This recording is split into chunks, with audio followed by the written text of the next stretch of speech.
evening. Just a fairly quick one tonight with a few updates.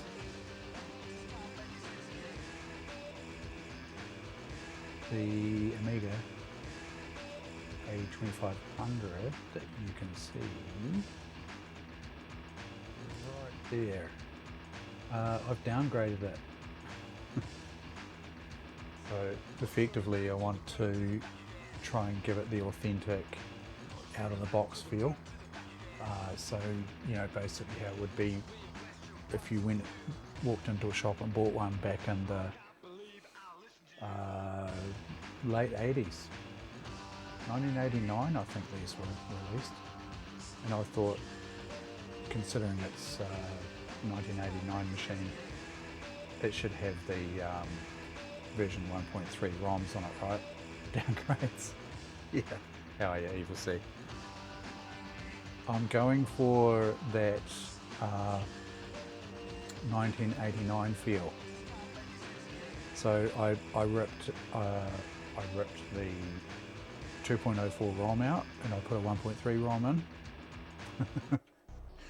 I pulled the drive out. I put your RAM, yeah, the original spec, yeah. I put your RAM card in, and I've left the accelerator in it because that's what they came with. I had a wee read up today. Apparently they came with an 030 as well, but this one I'm pretty sure came with the 020. G'day Neo, nice to see you.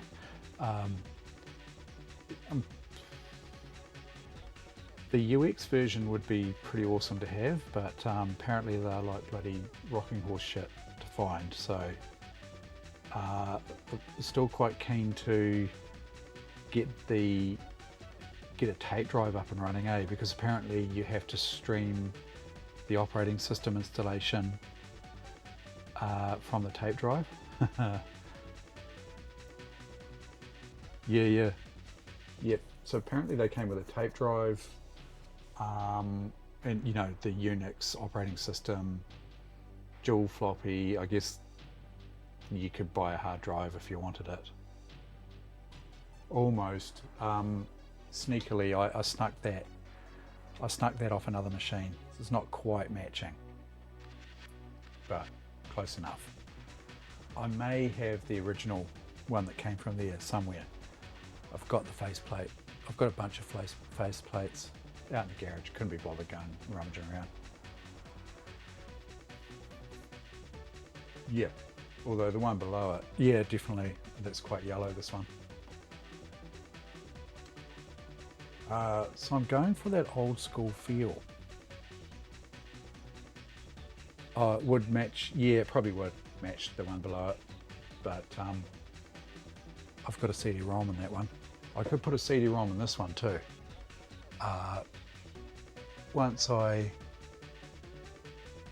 just, you know, go through this floppy disk situation here, I just wanted to sort of give you an idea of what it was like to run a computer without a hard drive. You guys all know probably already, I know. Evil C, you deal with Amigas, so you know what it's like to run them with floppy drives. Yeah, it's a DVD. Well, it's, yep, yeah, it's a DVD. It won't read DVD discs, but it reads the CDs. You know, you whack a CD-ROM disc into it and it'll read it. So in that respect, it does support it. But, you know, for those that are unfamiliar with these Amigas, if I take the boot disc out,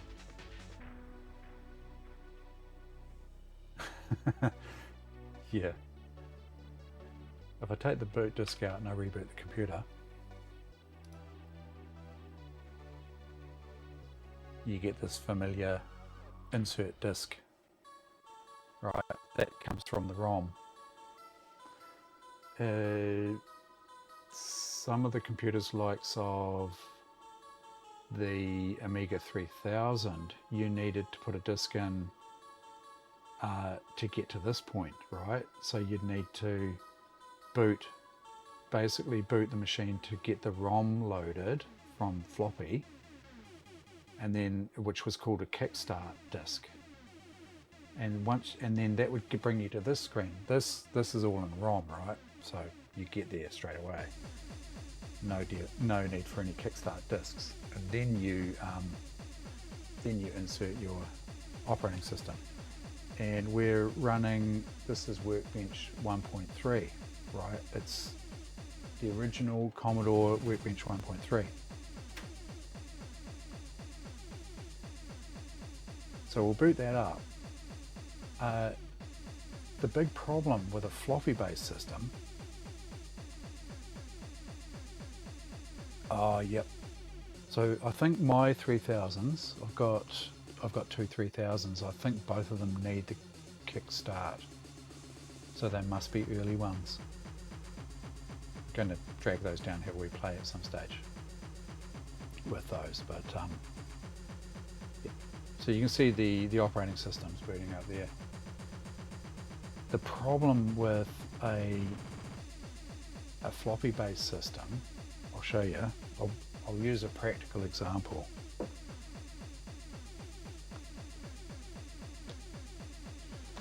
I want to copy the disks, right? Civilization, because this has got the original disks in it, and I don't want to use the original disks if I'm going to play this game. I've got copies of it elsewhere, but they're not the copies of this, if you know what I mean. They might be cracked copies. I just really want to get backups of these disks effectively. But you'll see how painful it is. So, have these been, oh yeah. Hopefully they're readable. Civilization. Okay, so, yeah, exactly. I'm running the Flash 2 floppy version here. I think you'll see what the issue is going to be as soon as I do this, right? That's the operating system. Let's put in a disk we want to copy.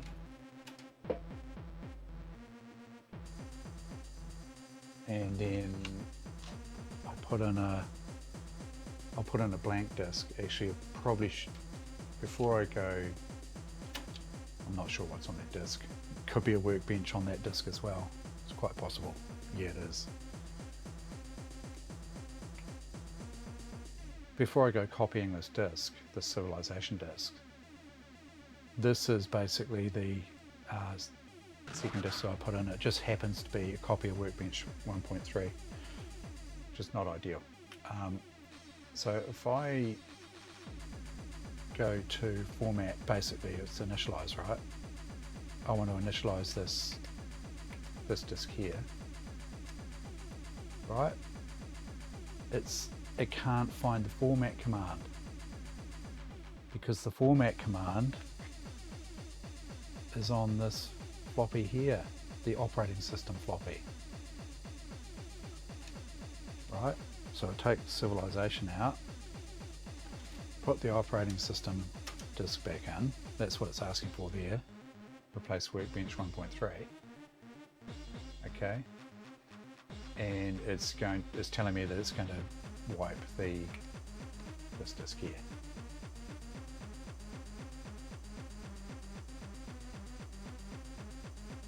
So you can see what the problem's going to be when I go to copy a disk.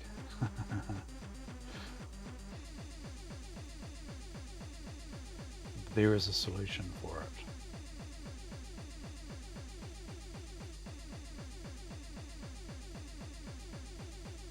We'll let that do its thing.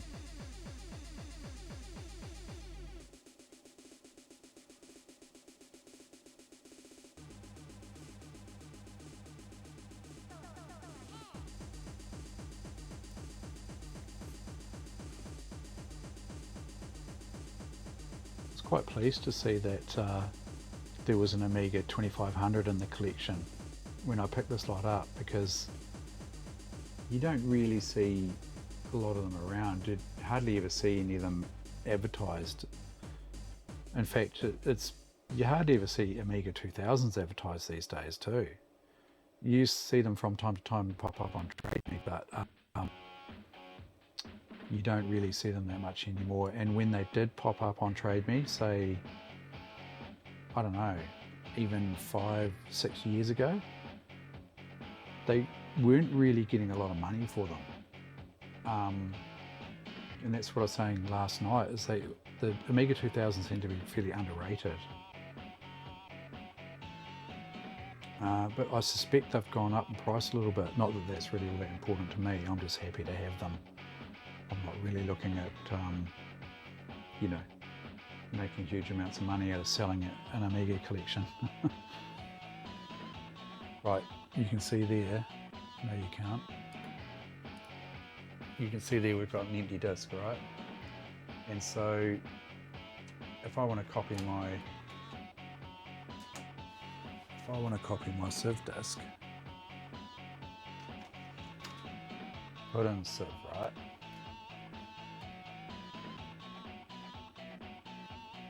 Don't you love those big icons?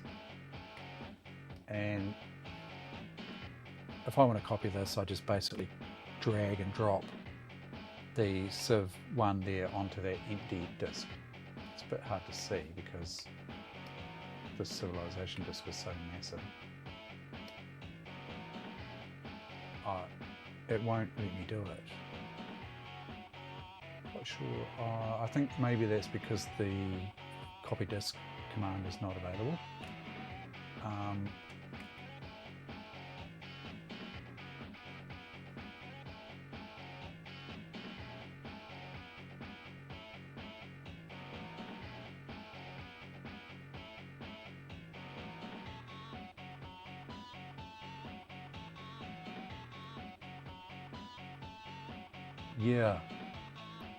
Yeah, so they probably have gone up since COVID, eh? Should be able to do that, but it's not letting me.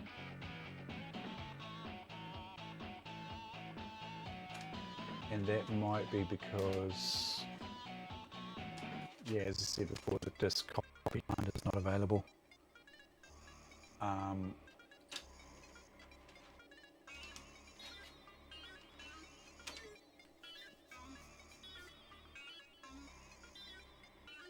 So you can see straight away it gets a little bit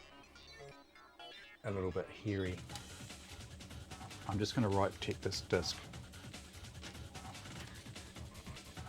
because I don't want to overwrite my workbench. Yeah, I don't know. Maybe, yeah, it's been a long time since I've used it.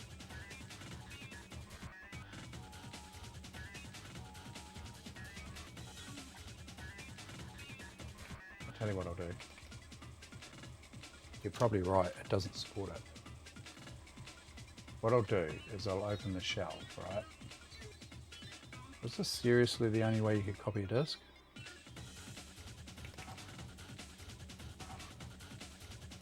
Through the shell?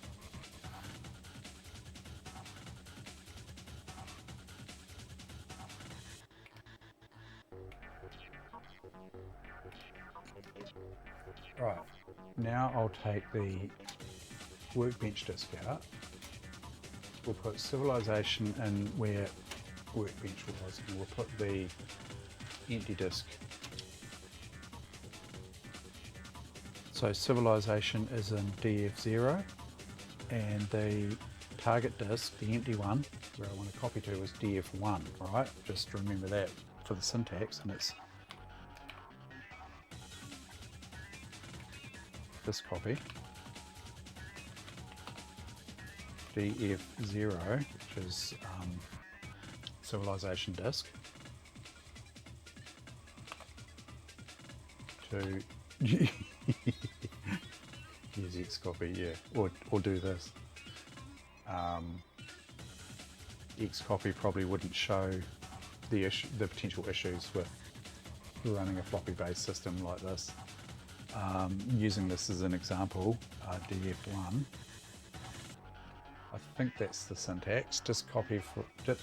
I think you might have to put from in here. From DF0 to DF1. Oh, g'day, Kiwi Retro Lab. Thank you for the raid. Hello everyone. I'm just demonstrating the challenges of running a floppy-based Amiga back in the day. Okay, so I haven't hit enter yet. Hit enter. All right.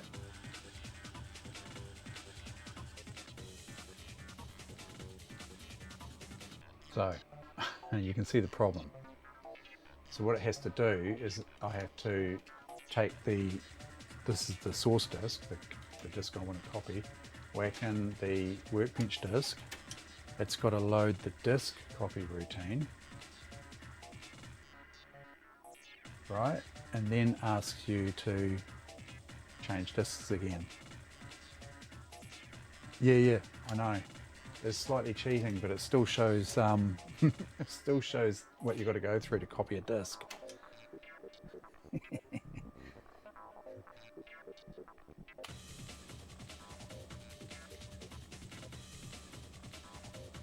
So effectively, you know, the disk copy command's got to be what, loaded into RAM effectively, doesn't it? And then you can eject the workbench disk, and away you go, happy as Larry. Yeah. So it'd probably be asking me to swap back right now, wouldn't it, if it was 512?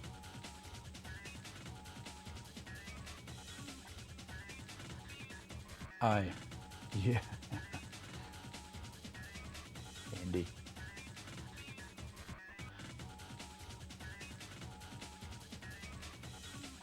But what I'll show you next is a fancy workbench 1.3 disk. It's not really, it's still the Commodore Workbench 1.3, it's just got some fancy commands basically. Effectively it copies the commands that you choose to a RAM disk, and then you can use those commands without having to swap the workbench disk in and out. I'll show you that in a sec.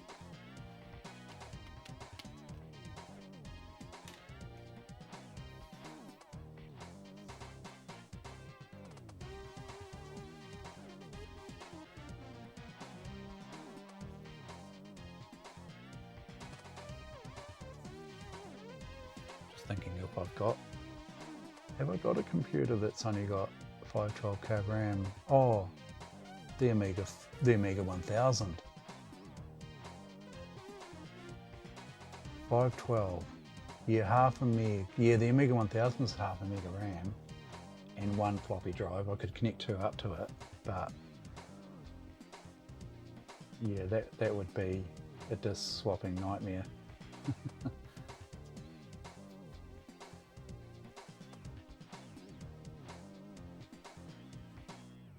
Okay.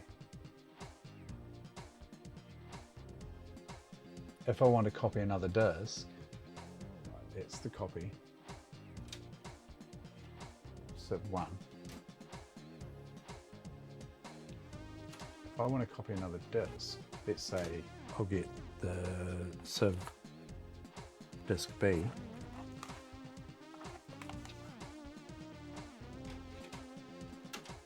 And another blank disk. Wow, it might not be blank, but it's a disk that I can write to, and we just run that command again. See, it's asking for the workbench disk again because it's got to load the disk copy command off it again. So bugger that.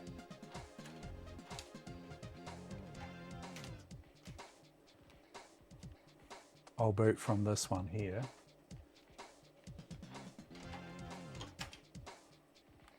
It takes a lot longer to boot. That's the downfall.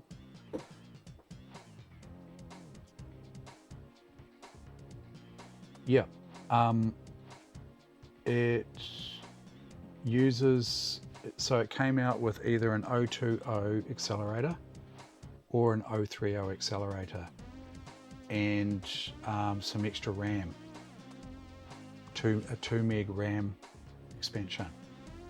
Workbench 1.3 initially, which is why I've downgraded it, because I wanted to get it back to sort of an original state that you would have bought it.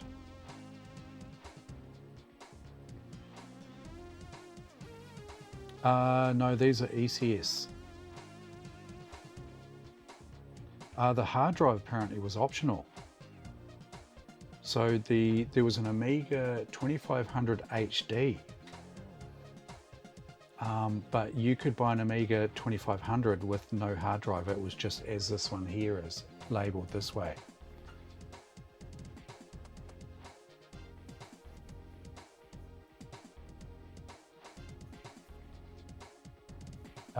No, these are ECS, pretty sure. Let me just have a look at my spreadsheet here. Yeah, ECS, Agnes, 1 megabyte. Yeah. Right, you'll notice that that took quite a lot longer to boot. The reason it took a lot longer to boot is because it's loading a bunch of commands into the RAM drive. So if I eject the Workbench disk now, and I pop in the disk, let's say I want to initialize this disk here, that one there.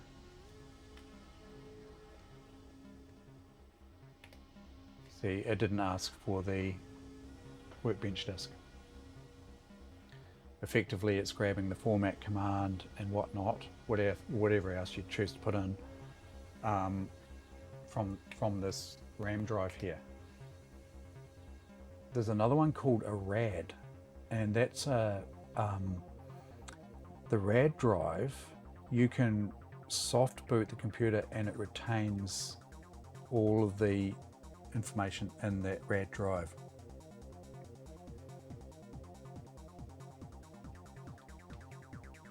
Makes the reboot hell of a lot quicker because it's effectively booting from RAM. It's pretty cool.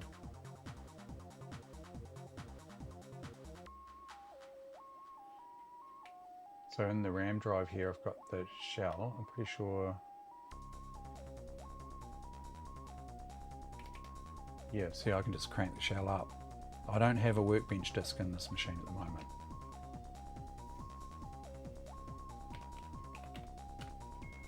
And I also have info available. So if we have a look,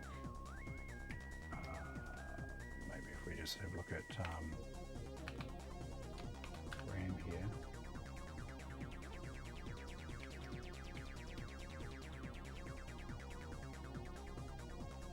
Oh, what is it called? RAM disk.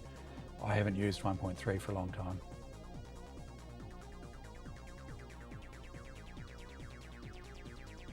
Yeah. Pretty handy. I don't like the sound of this disc actually.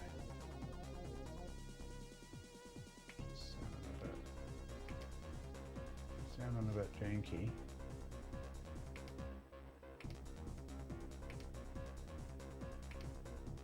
Oh god, yeah, that's right. This UI.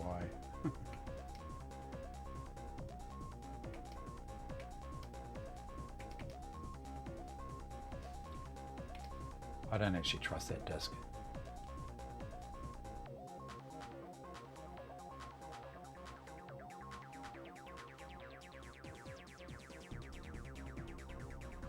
Yeah, although saying that, some of my 2000s are ECS, but they must have been upgraded. There was also a UX version that came with the tape drive and Unix operating system. And you installed the Unix operating system via the tape drive. I'd love to whack in a tape drive in this and, you know, get the Unix running. What I'd do with it, I have no idea, but it would still be funny.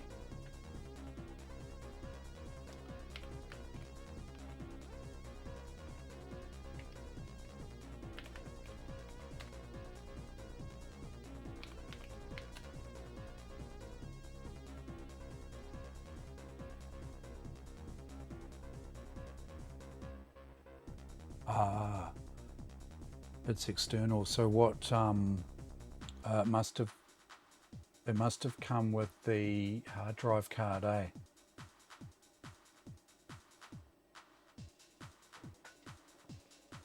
That tape drive. I don't trust that disc. Just doesn't sound right to me. I'm just going to copy disk B.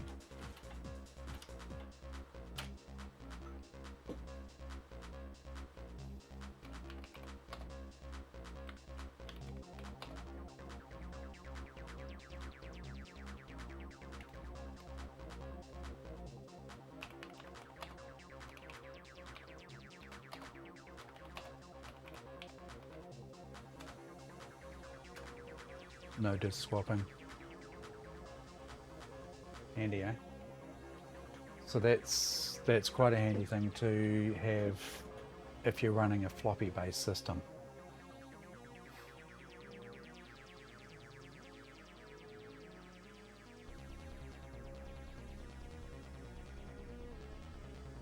Yeah.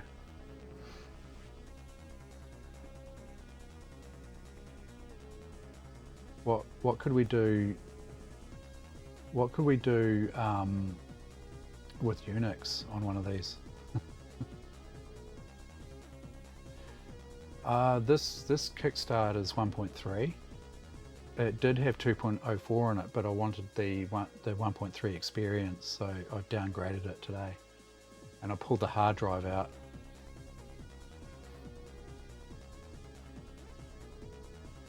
Yeah, exactly. You know, you spend all that time and hassle, bloody. You could. I think we talked about it last night, didn't we?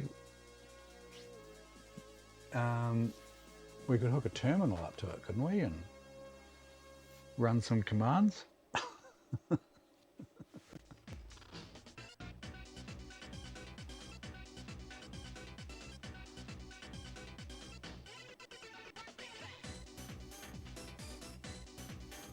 Have a little network. Get a couple of terminals hooked up.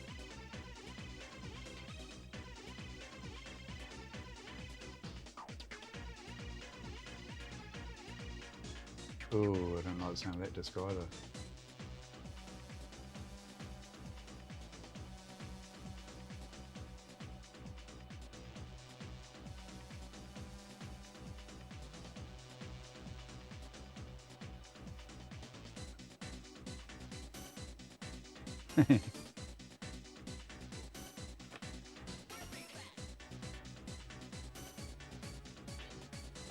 Yep. So that went through my mind to install a CD-ROM. Yep, totally went through my mind. But the thing is that you know, I've got a CD-ROM in this one down here, and I've got a CD-ROM in my other A2500. I thought rather than putting a CD-ROM in here, which I'm not even sure I've got another SCSI CD-ROM. But what I thought I'd do is when I put the hard drive back in, I'll show you the hard drive.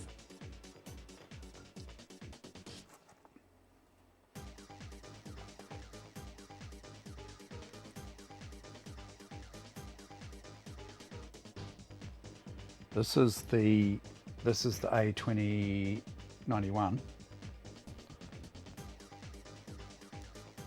Right, basically it's a SCSI hard drive controller with a hard drive attached.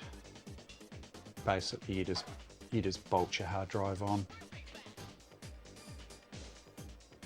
through it through the card, and you know, I could run a SCSI CD-ROM on this cable here, absolutely no problem whatsoever, and you know, put the SCSI CD-ROM in here.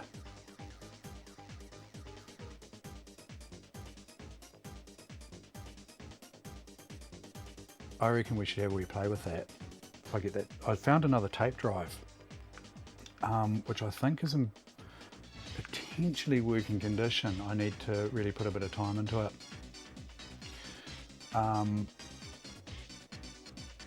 But the nice thing about these is you'll see on the back here,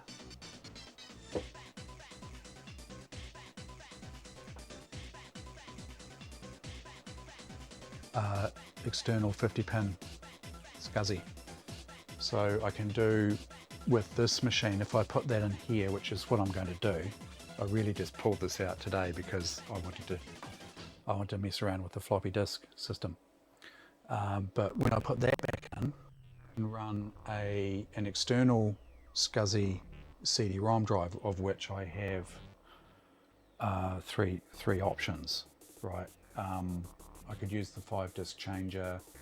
I can also run the SCSI zip drive on that, which is bloody handy for transferring files, or the SideQuest. So that's the plan. If I want to put CD-ROM on this, it's easy enough for me just to hook an external up, because I'll have this. Yeah. So no need, that's why I blanked this off today. I thought I'd just cover this up. Maybe we'll... Oh no, that tape drive I've got is... tape drive I've got is an external.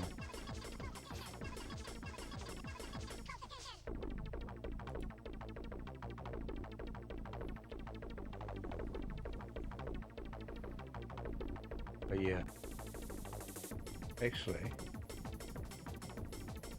one of them, actually there might be internal drives are just in, you know, like they're in bays, so I might be able to extract it and put it in here. It'd be quite cool to put the tape drive in here.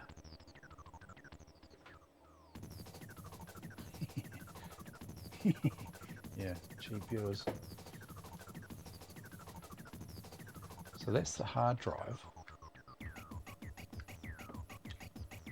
I also was going to have a wee play, not tonight, but I've got a couple of these gen locks for the A2500. I thought that'd be pretty nifty to have a wee play with. I've got a DV, you know, Sony digital video camera. It's not quite, oh actually I might even have a VHS camera somewhere. I'll have to have a wee look.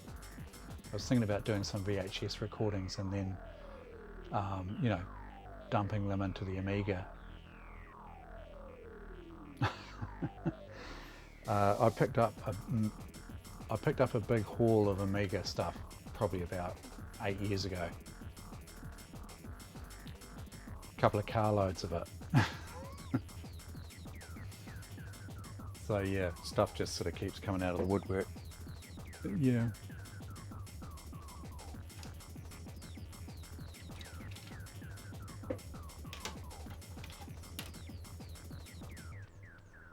Including this copy of Civilization, I think actually came with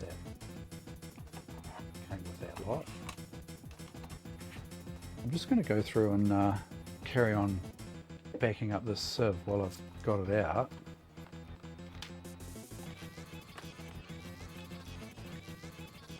Yeah, it was the right place at the right time, and I'll tell you the story. The other guys, they've heard it probably a couple of times before, but while this is copying, I'll tell you a wee story.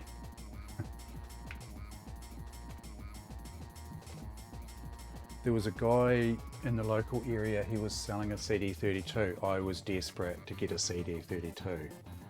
This is about, as I say, probably 8 years ago. 2016, I think it was. Yeah, 8 years ago. so he was local, and I pretty much thought, well, I'll just bid. I'll just keep bidding until I win it, which is what I did. And because I thought, if other people are prepared to bid to a highish price, well, obviously it's worth that, you know. And I think back then I paid about $200 and something for the CD32. I know they're probably worth a lot more than that now, but this is 8 years ago. Got to remember that. And so I drove around to pick up the CD32. The guy came out and met me in the driveway, and he handed over the CD32. I gave him the money, and I said to him, "Oh, are you into Amigas?" And he goes, "Oh yeah, come and have a look." And he took me into his basement, and there in front of me was like 2 Amiga 1200s, a couple of 600s, 1084 monitors, and bloody all sorts of stuff. And I said to him, are you interested in selling it, the rest of it? And he goes, "Oh yeah, I'm looking to get rid of it, yeah. And so I made him an offer, and I bought. And so I was also desperate for a bloody Amiga 1200 because I've never seen one before. I was pretty green at that stage. You know, like I owned an Amiga 500 back in the day. I messed around with an Amiga 500 until I got a PC. And I lusted after the A590 hard drive, never had one. Transitioned into PC because I basically had to, and sort of drifted away from the Amiga. And my cousin, the only other Amiga I ever saw, apart from a 500, was a 600, which my cousin had. He hated it. And that was after he had a 500. And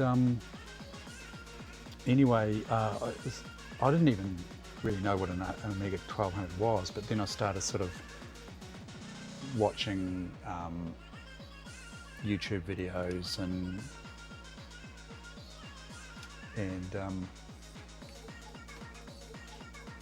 getting to sort of know what was out there. And I saw these Amiga 1200s, you know, big, long, sleek looking things, looked like a stretched 600. And I thought, shit, I could get one of those. So I was desperate to get one of those, and this guy had 2 of them. And so I made him an offer, bought the whole lot. And then he mentioned to me on that day that I bought the stuff off him. He said, "Oh, I know a guy who used to repair them." And he said he's an old bloke, and you know, he's sort of looking to move the collection on and whatnot. And I said, "Oh, well, give us a yell if he ever looks at moving it on." And he's like, "Oh yeah, I'll do that." And I think it was a few months later, I heard nothing, and then a few months later I get this email from him to say, oh no, it might have been from the son, this guy's son, to say, "Oh, I heard you were interested in grabbing some of this Amiga gear. Do you want to?" And like they sent me a list. They sent me a list of just the computers, and there were like 7 Amiga 2000s, and I mean, you've seen some of it. A couple of A3000s and bloody 1200s and 600s, 500s, 500 plus. Monitors up the wazoo. Keyboards, software, blah, blah, blah. Sounds like I'm skiting, but this is, yep, it was the right place, right time, and just say the right things to the right people. Just talk to people, you know, and I consider myself to be bloody lucky, really. I mean, it was just, it was like a gold mine for me, because I was keen on the Amigas. I was just getting back into it, and this opportunity came up and I swooped on it. And no shit, it was 2 full station wagon loads of stuff to make 2 trips. And the funny thing was, it's you'd never expect to find a whole lot of Amigas like that in Kiwi Bay. Kiwi Bay is this tiny little town in the Marlborough Sounds, in the middle of bloody nowhere. I had to drive for like an hour and a half from Nelson into this pokey little seaside town, and all there is a few houses and a camping ground. There's not even any shops there. And I walked into this place and there's stacks of Amiga stuff. Couldn't fucking believe it. So I made them an offer. I just did a rough calculation of what I thought they were worth, you know, the main chunks of it, back at that time, and made them an offer, and they said, yeah, cool, give us the money. I took a couple of trips and tried to find space to put all this stuff, and I've still got it. And to be honest, some of the Amiga 2000s were pretty. Some of them were suffering from battery leakage. Yeah, I've never come across. The only other time I've had anything like that happen is in my job, and it just happened to be that someone saw a YouTube video and they contacted me because they saw a YouTube video. It's not computer related, it's to do with my job, which is repairing sewing machines. And I've got a YouTube channel, right? And this guy up north, they'd seen this old guy had a museum of like antiques and all sorts of stuff, old school, which is kind of up my alley as well. And they got hold of me because they saw my YouTube channel, and they just got the feeling that I was pretty passionate about collecting them and looking after them and restoring them. And they rang me up and said, do you want this museum collection? For nothing. Well, the cost of freight, which wasn't cheap, by the way. It was like a couple of decent size, what are they, like transport container things, not containers, but so he just said, yep, pay us. All he asked for was half of the freight to get it here from Wanganui, I think it was, Whangarei. I always get those two confused.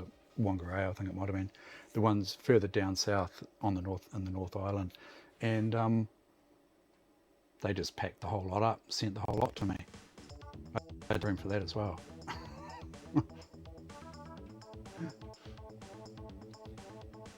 Yeah. Again, that was not really right place, right time. That was just the fact that I've got a YouTube channel. Yeah, Wanganui. Yeah, thanks. Always get those two mixed up. I'm not that familiar with North Island, but again, that was another thing. I just couldn't believe it.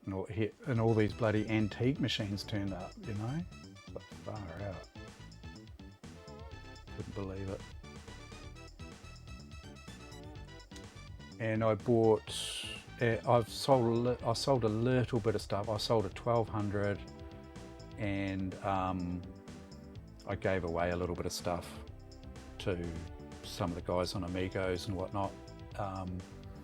And I kept the rest, and I just sort of puddle around with it. But yeah, some of the 2000s had pretty bad battery damage, and so some of them I've replaced the CPU sockets on them, and some of the other sockets. I've got about, I think about 4 or 5 of them out of the 7 2000s, including this 2500, 2500. That, I think, yeah, 5 of the 7 are working.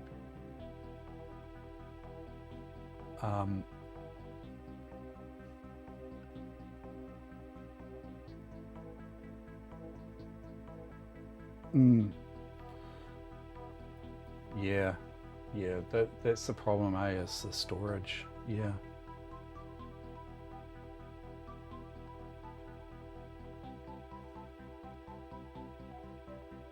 Yeah, those deals do come out of the blue. And again, it's kind of like, yeah, the right place at the right time, and talking to people. That's the other thing. Just mentioning stuff sometimes, you know? Yeah. What else can I show you? Oh, this machine doesn't like Hybris. You should see what it does with Hybris. Oh, awesome, I can run Hybris. It's a 1.3 type, you know, it likes 1.3. Have I got it here? Yeah.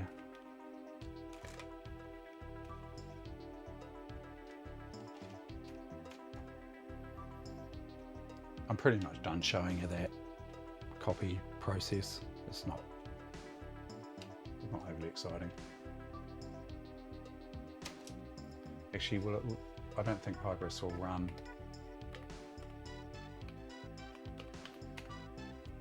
Oh, maybe it does run in there. Does it run in, I think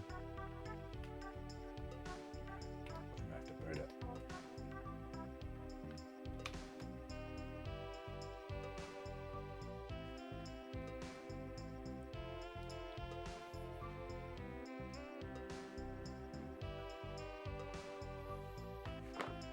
Alice. Alice is in. Come on.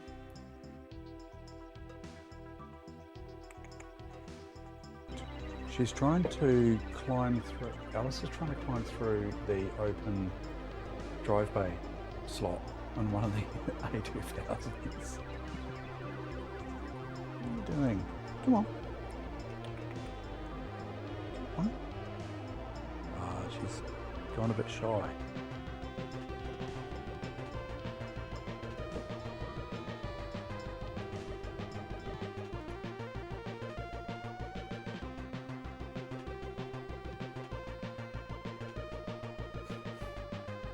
Yeah, see that? See that corruption? Alice, she's our little kitten. Not so little kitten anymore. Come here. Come and say hello. Not sure. Sure.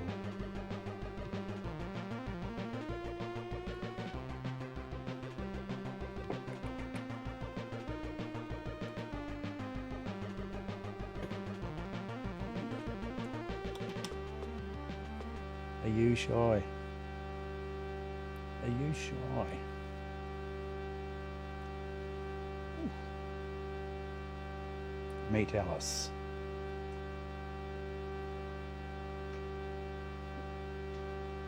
Jeez. Are you going to be shy? Yes, she is.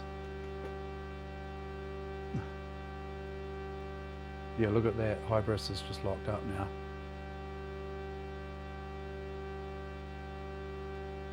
Yeah, she is growing heaps, eh?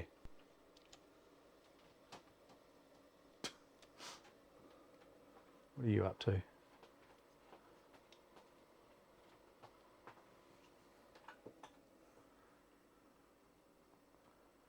You're not being very easy to photograph. Come on. Yeah, look. She's digging in the front of that computer there. Look. She's going for it again. It's got two open drive bays. She's off.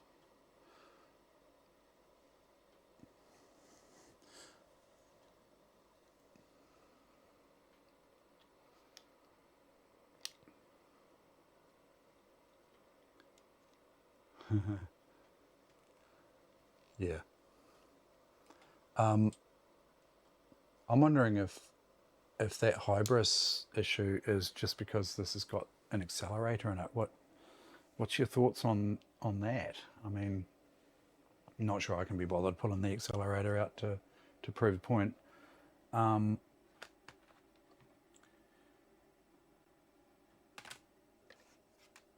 Seems a bit weird.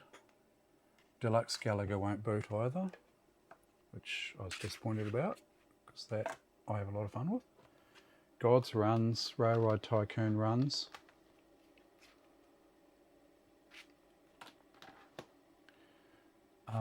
Lemmings, which I was playing the other day.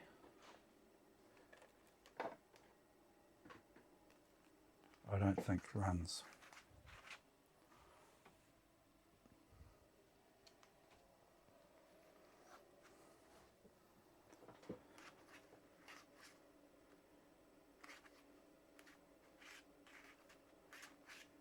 Lemmings. See what that does.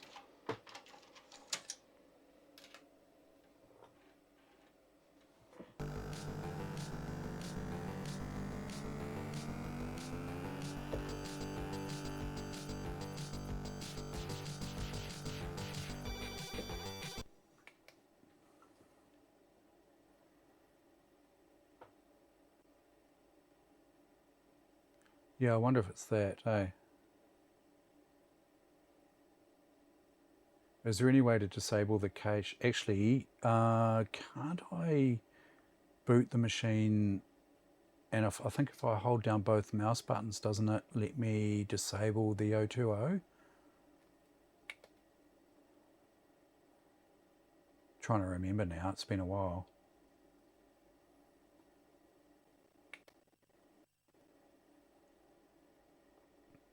Oh, okay. Yeah, with the later ROMs, yeah.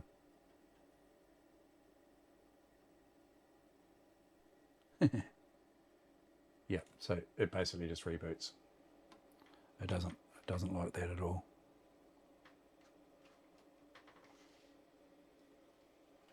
I don't think I've ever played Trolls, to be honest.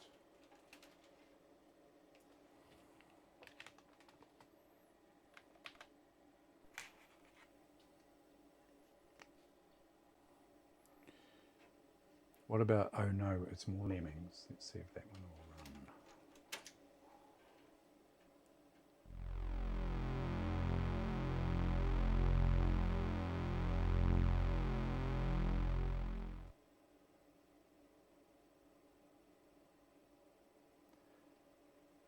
I'm tempted to try it.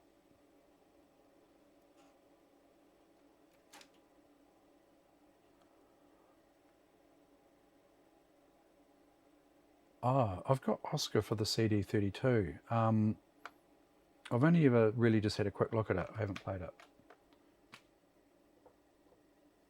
Now, just holding both mouse buttons here. No.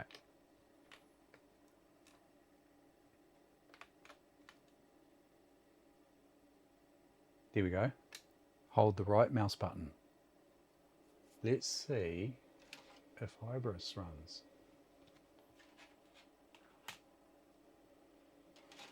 The 030, or no, is it the 040? I actually get a Linux option or a Unix option here from memory. Don't quote me on that, it's been a while. Let's see what Hybris looks like.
that better? No, not sure why that turned off actually.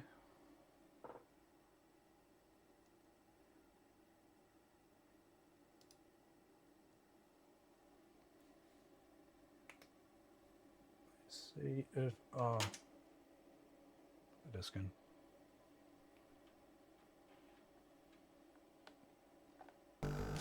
Hey Retro Hitch, how you going?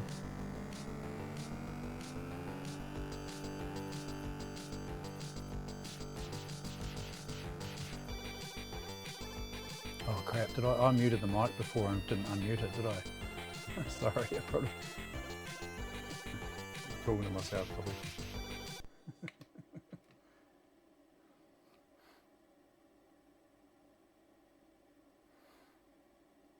Yeah, this is my my retro computer room and workshop.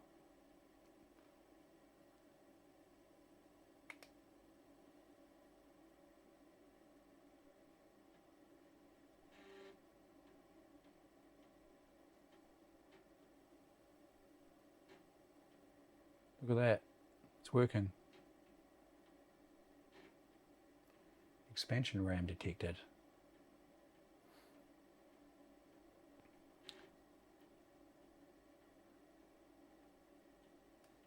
So yeah, sorry my mic was muted. Retro Hitch, I did say hello before, but you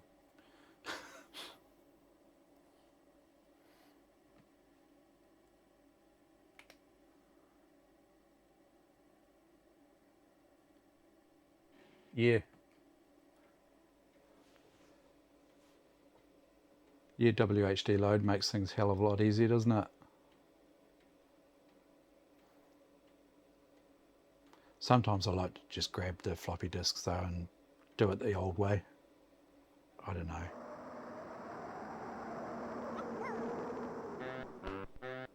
A little bit of nostalgia.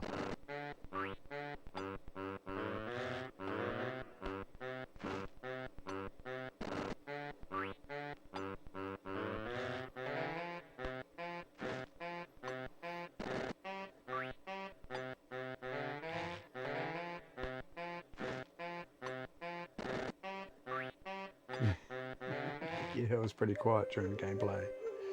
What did I say during gameplay?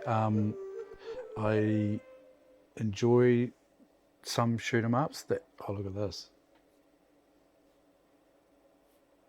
Hybris being one of them, Deluxe Gallagher the other. Oh, I didn't like that, did it? Oof.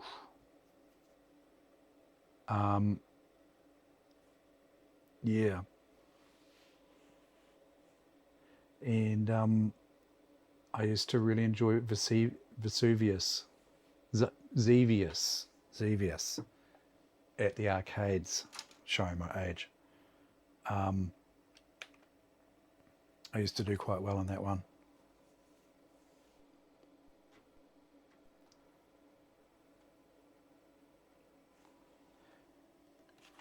God's Runs, Railroad Tycoon runs.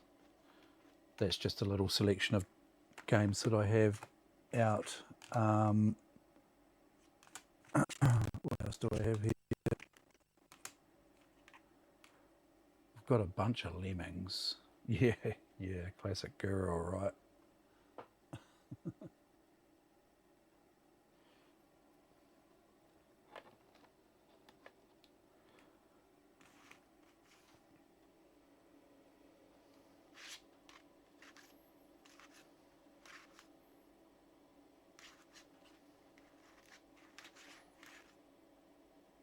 Lemmings 2 might run.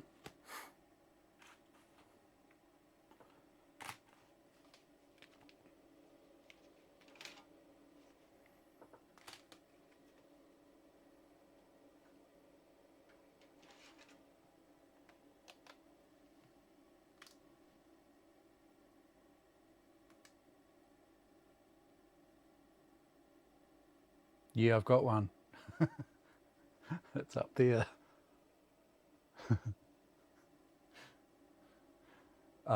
Actually, I've got a 500 for that. I quite like the 500s. I find myself going back to the 500s quite a bit. I even found that after I got the A1200s, I was like, had to play with them for a while, and then just found myself going back to the A500 because they're the games that I remember from back in the early days when I had my Amiga. Yeah, got the Amiga 1000 there. That's a little project too, is to try and get that other Amiga 1000 up and running, find out what the hell's going with that. When I get the open source scan converter, I'll hook that computer up, and you can see what the failure mode is on that one. It's a bit weird.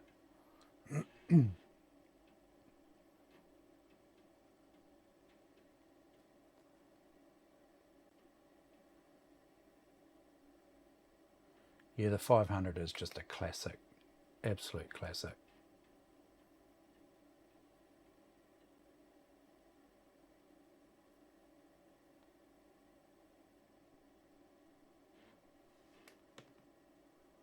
This one's going to run.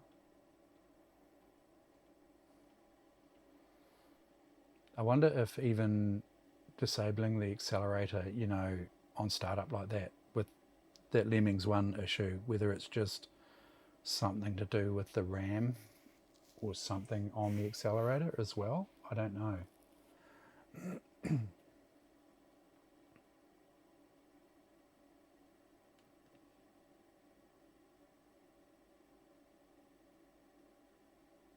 Yeah.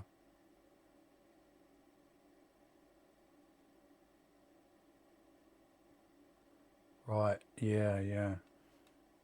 There's a lot of nuances, eh?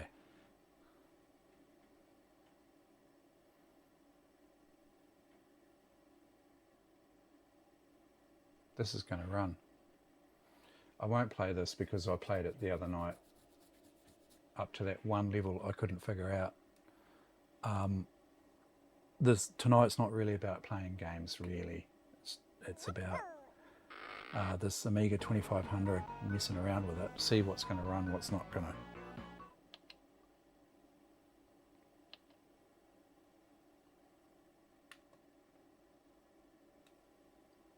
I think I got, what's new level? Oh yeah, access code. I have to go back through my footage to see what the access code is to the level I got to.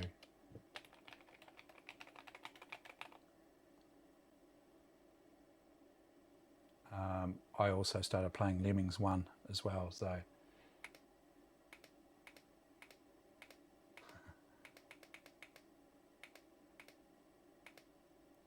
be up around, I think it was somewhere in between Crazy and Wild where I got to.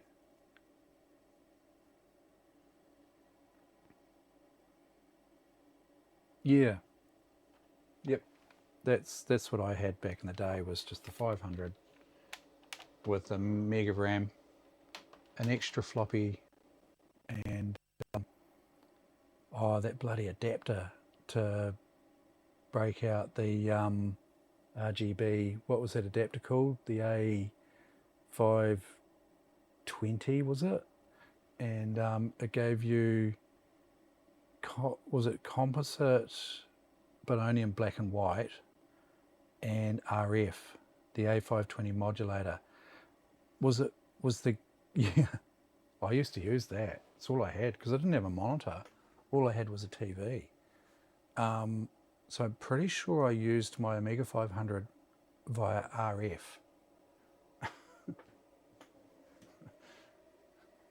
Which is janky. And Cassie, do you remember if there was a composite out on that one, wasn't there? But was that one just monochrome? I can't quite remember now.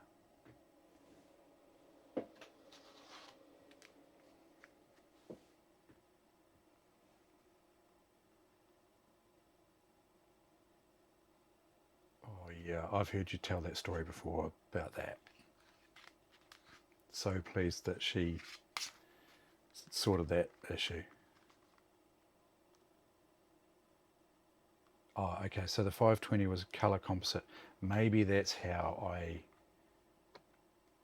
ran it. It's color composite, because I don't ever recall having to tune the TV as such.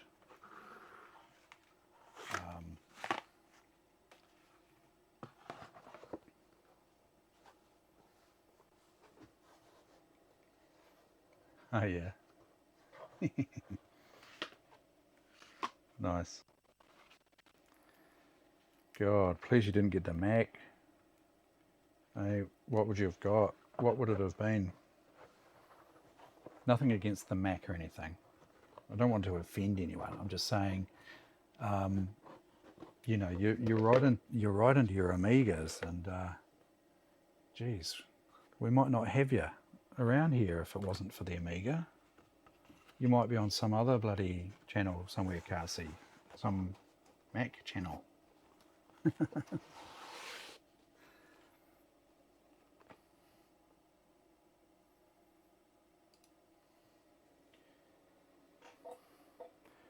So my disc version of Civilization is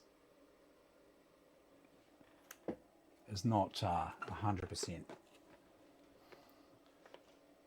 The box has been all taped up. I would say average condition. It looks a little bit looks a bit like it could do with a clean. It's a little bit scrunched up.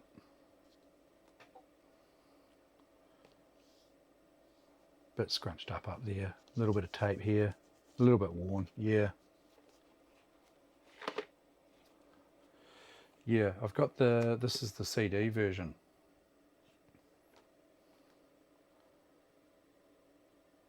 Slightly different, eh? It's actually a slightly different size box. Just slightly.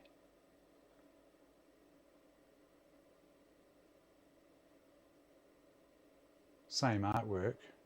Slightly different layout of the micropros there. Yeah.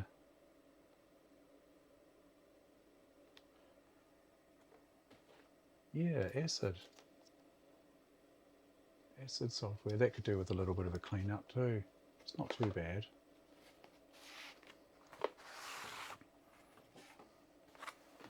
The CD version makes it quite convenient to run.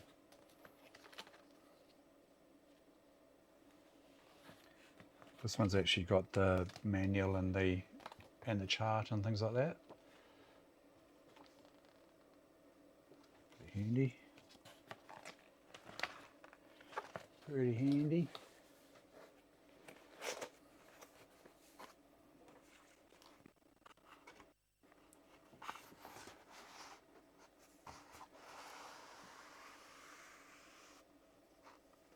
Yeah, exactly. Once you got it on the hard disk, it's pretty straightforward, eh?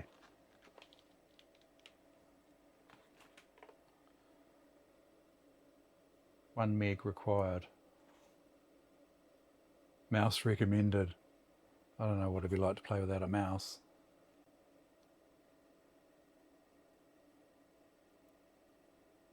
Hard disk recommended. So even the CD version will install to the hard disk, will it? I haven't really played with that for a long time. I wonder what the difference is, you know? I wonder if you get like in-game music or something. I don't know.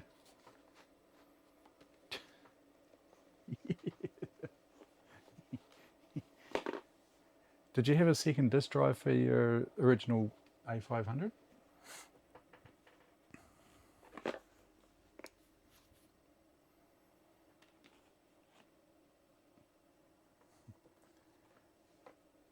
This here doesn't have the discs. Not sure where the discs are for it.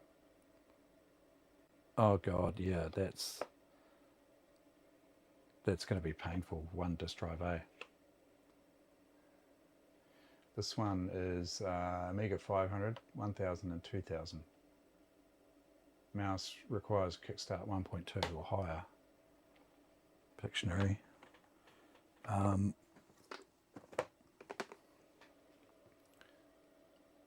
Hoyle's Official Book of Games, Volume 2, Solitaire. 28 solitaire games in one package. Yep, cool, mate. Yeah, rest up. I hope you get well soon. Yeah. I take it you're not at work at the moment? Might catch you tomorrow night anyway. I might have another stream tomorrow night. Not sure. So here we go. This was $79.95 from Dick Smith. Oh, yeah. Oh, that's cool. Yeah, take it easy, man. We'll catch you again soon.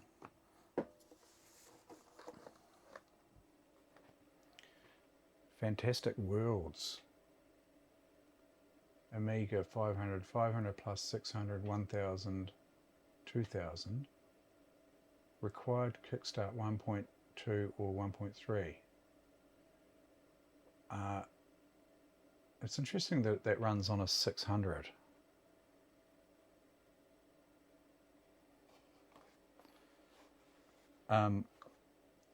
I remember my cousin, he actually got me into Amigas.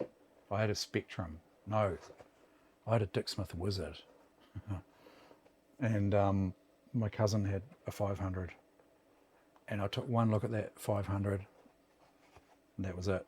I had to go and buy one. I had to buy one. And then I remember he upgraded to an Amiga 600, and he got it home. And the first thing he did with the 600 is he put in some games, tried to play games. And of course, it's a 2.04 ROM, right? Or a 2.0 or something.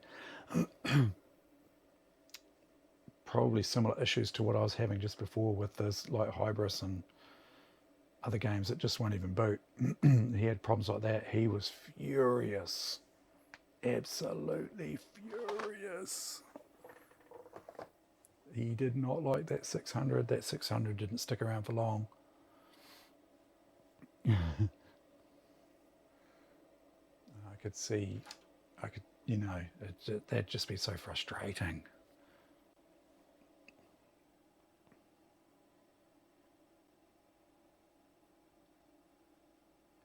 Yeah. That's a prime example. Yeah. Oh, well, the good thing about them now, I mean, just look at how small it is, you know? That's the nice thing about them. Not that it really worries me how big they are, because I've got the room to mess around with different computers and bits and pieces. That's really nice. And the thing is now, you don't have those problems with compatibility because you got WHD load. And, yeah,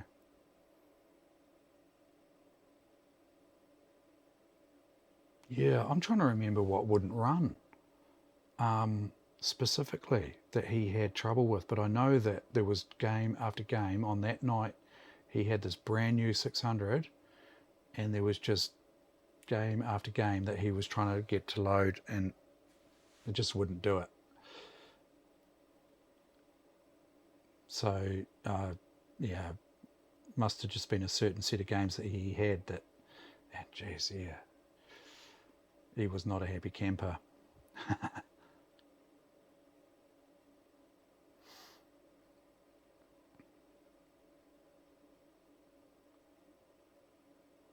Yeah, that's the 600. The price for a model that was worse than a 1200. Yeah, I wonder how much more was it to buy a 1200 back in the day than a 600? Would have been quite substantial, wouldn't it?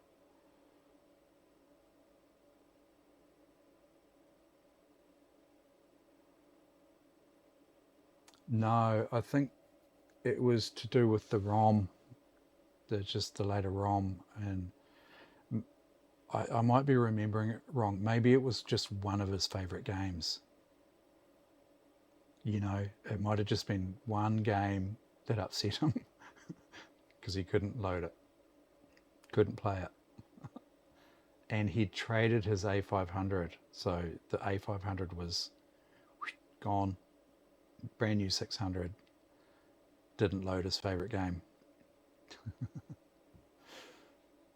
Yes.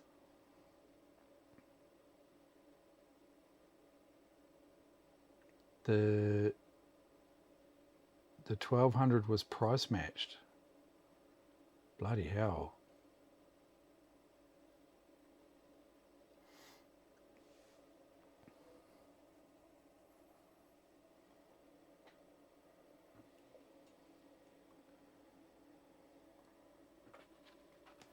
I'll give you a quick look at the retro hitch. I don't think you've seen this Amiga 600. She's a wee darling.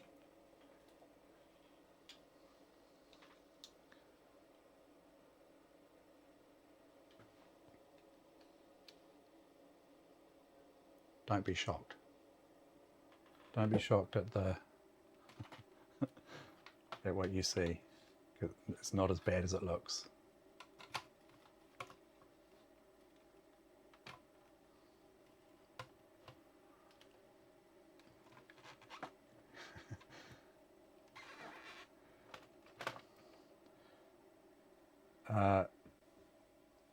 This is a yeah. This is an 030 50 megahertz original old school accelerator. The rubber bands are literally holding on a plastic isolating sheet on the bottom, just because that's how I got it, and I've just stuck with it. I've had to put a fan on here, a heat sink and fan, to keep the bloody thing cool, because it crashes otherwise. This cable running out the side here, that's basically just hooked up to my power supply up here to run the fan. So I've just got a bench power supply there running the fan, just temporarily, just to see what I need. It's 12 volts. I have to sort something out.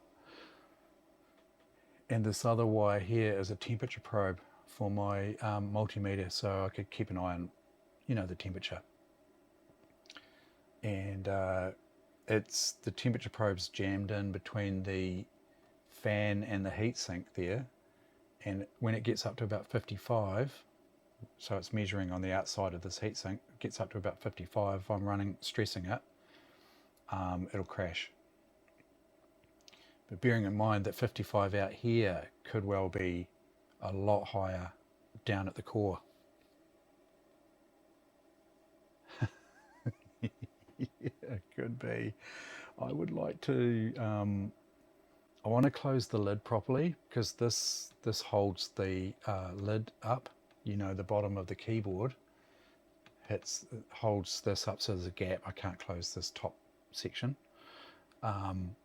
So what I'm thinking about doing is maybe getting like one of those squirrel cage type fans to go in here and just pipe the cool air across this heatsink here.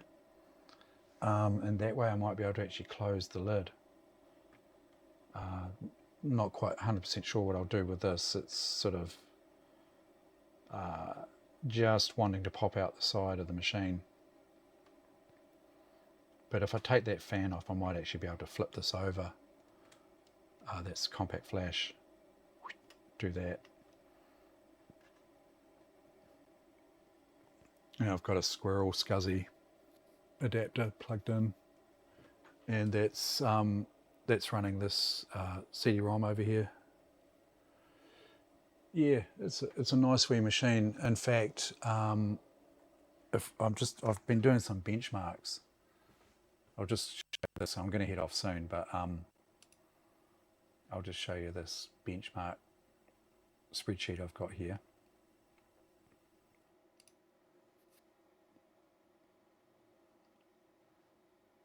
It might be a bit hard to read.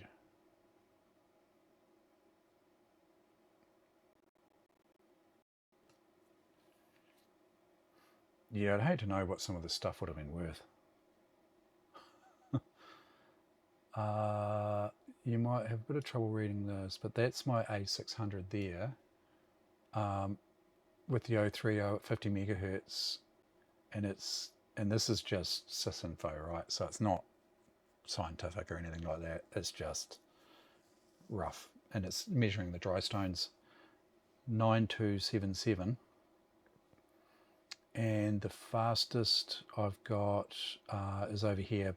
We'll talk about that in a second, but that's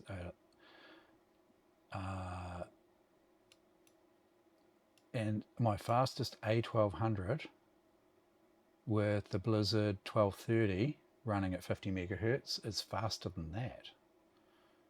See, the A1200 is 8483 with the Blizzard. The 600 with the 030 is 9277.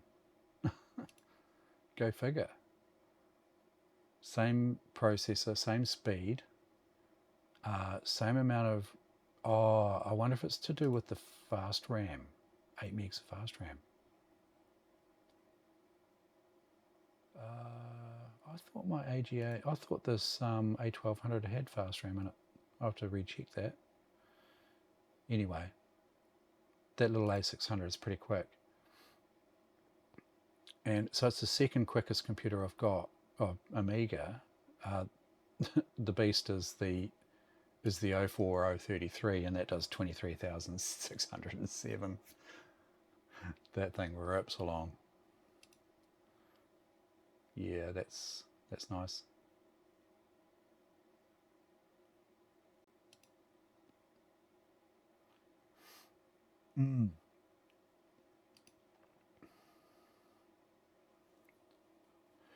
That machine down there, that's the 040 machine. It's got an 040 accelerator in it. That's a nice machine.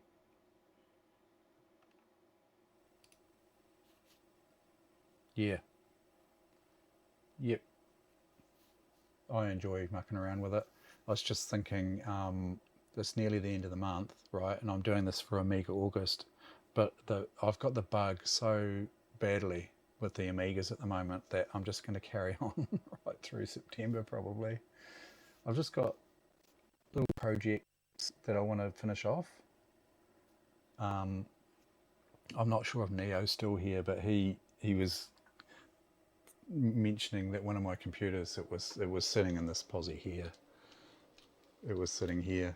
It's down on the floor at the moment, but I never had the lid on it because I was always in and out of the bloody thing, tweaking it, you know.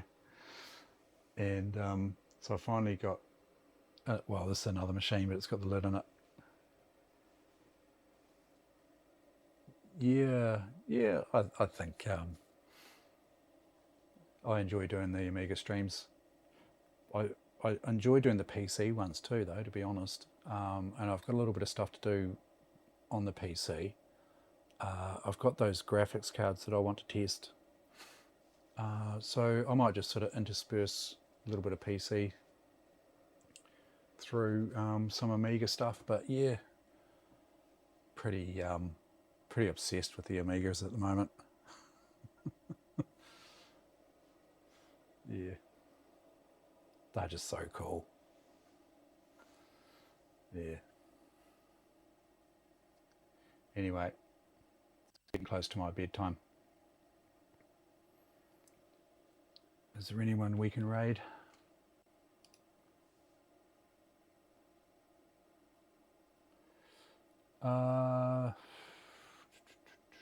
Amiga Live.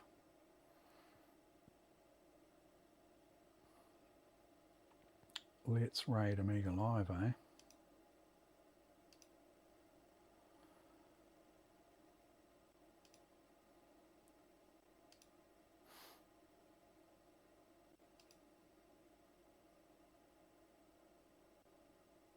Cool.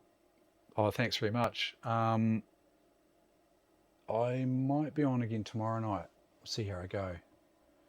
So it's pretty much, I'll probably start a bit earlier if I do stream tomorrow night. If not tomorrow night, probably Thursday night. So the night after that, see how we go.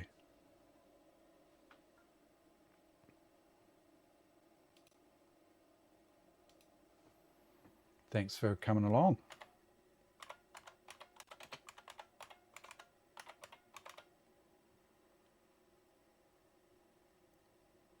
Okay. What are you streaming?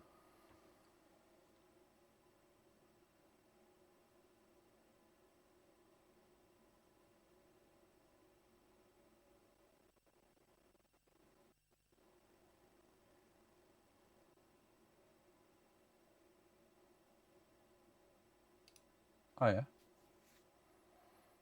Oh, I'll chuck you a follow and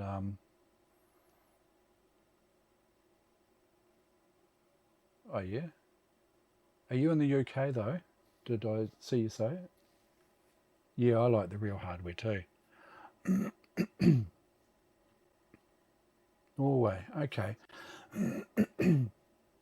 So our time zone's going to be quite different, but I'll chuck you a follow anyway.